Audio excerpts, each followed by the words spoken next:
my name's Dave Campbell, and I want to talk to you about how to run a marathon.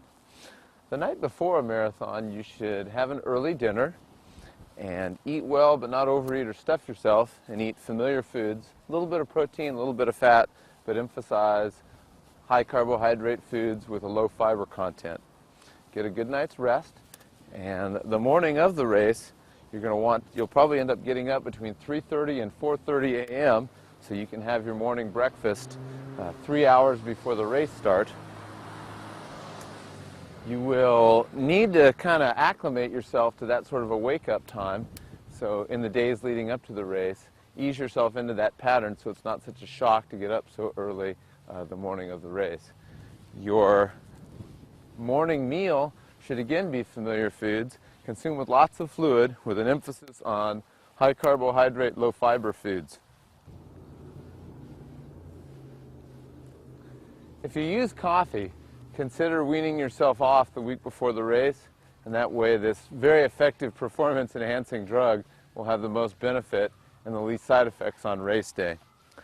You want to arrive to the race site at least an hour before the start, and make sure and use the bathroom, and the caffeine will help with that too. And dress warmly so you can conserve your energy. Make sure you have on what you need to race in underneath to minimize the hassles of changing, and allow for the fact that the day is going to get warmer as you go. So it's okay to be a little bit cool when the race starts. Before the event, you'll want to do about 12 minutes of easy jogging to open up your capillaries and get your muscles warm. Then go through your active stretches to loosen up your hips.